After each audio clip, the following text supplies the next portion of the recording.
I discovered that my best friend lied to me about his job and future, and I decided to confront him and hold him accountable. It all began one ordinary evening around 7 p.m. I was scrolling through my phone when I saw his message pop up. I have some big news about my career. Can't wait to tell you. My heart raced with excitement. I had always admired his ambition, and hearing him talk about his projects made me genuinely happy for him. For days, he had been talking about interviews, meetings, and opportunities that sounded almost too good to be true. At first, I didn't question anything. After all, he had always been ambitious and driven. But then, subtle things started to bother me. He would dodge certain questions, change topics when I asked for specifics, or mention colleagues I had never heard of. It was strange because I had known him for years. We had shared so many late-night talks about life, careers, and dreams. I trusted him completely. Yet now, I couldn't shake the feeling that something was off.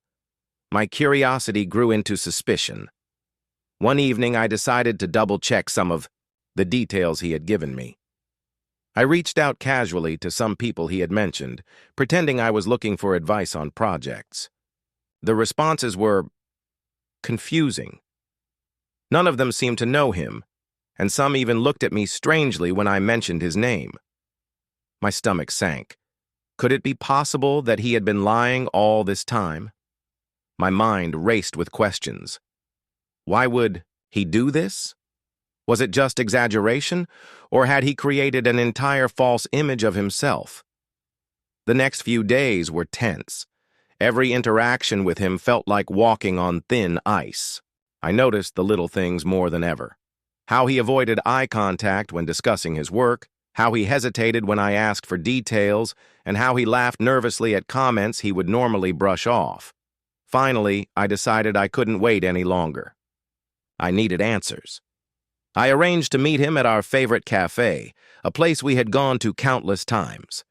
Sitting there, waiting, I tried to calm my nerves. My thoughts were a whirlwind of anger, confusion, and disappointment. When he arrived, he looked as cheerful as ever. But I could see the tension in his eyes as soon as he noticed my serious expression. I took a deep breath. "We need to talk," I said. "I know the truth about your job and your future plans. I need you to explain yourself." For a moment, he froze. His confident, carefree persona seemed to vanish. I watched him stammer, searching for words. I could feel every second stretching out, heavy and suffocating. The cafe felt unusually quiet, as if everyone around us had stopped to watch. I didn't mean to," he started, but he trailed off. His hesitation told me that this was more than just a harmless lie. There was something deeper, something he wasn't ready to admit. I felt a mix of anger and sadness. How could someone I trusted so completely fabricate such an important part of his life? Was our friendship just a facade, built on lies? My mind raced with memories, late-night conversations, shared secrets, laughter, and support. Had all of that been real, or had I been deceived this whole time? I decided to stay calm, even though every fiber of my being wanted to explode. "I need you to be honest with me," I said. "No excuses, no stories, just the truth." He swallowed, hard, looking down at the table. There was a long pause, filled with tension, uncertainty, and unspoken words. I realized then that confronting him was only the beginning. What came next would decide whether our friendship could survive this, or if everything we had shared was about to crumble. I took a sip of my coffee, trying to steady my shaking hands. I knew that the real conversation had yet to start, and deep inside, I sensed that the next few hours would change everything. After confronting him at the cafe, I could feel the weight of the situation pressing down on me. He sat across from me, fidgeting with his cup, avoiding eye contact, and I could tell he was struggling with what to say next. "Why did you feel the need to lie?" I asked, trying to keep my voice calm, though inside I was boiling.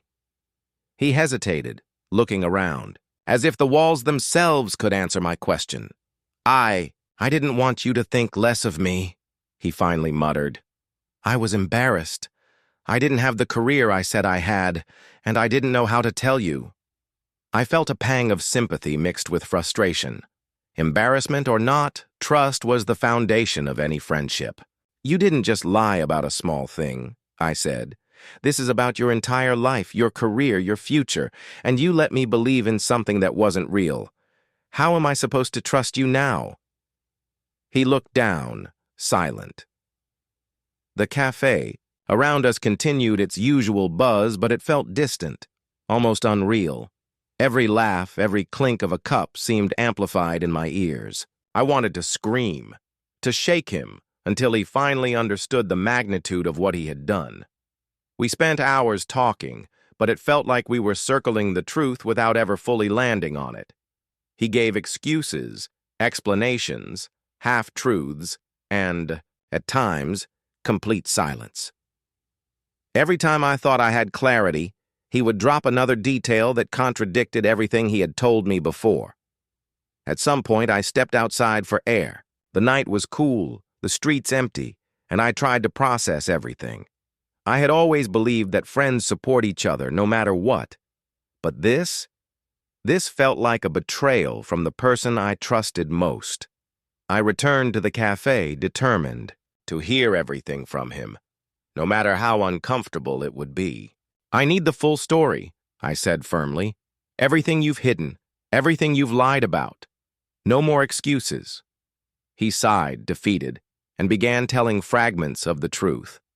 Not everything was as bad as I feared, but the pattern of lies, half-truths, and exaggerations painted a picture of someone I didn't fully recognize. The more he spoke, the more I realized that this confrontation was only scratching the surface. Questions kept flooding my mind. How many people knew the real him? Had anyone else been deceived the way I had? And most importantly, could our friendship survive this revelation? By the time we left the cafe, it was late. The streets were empty, the city lights reflecting on the wet pavement. I walked beside him, silent, processing the storm inside me. One thing was clear: this was far from over.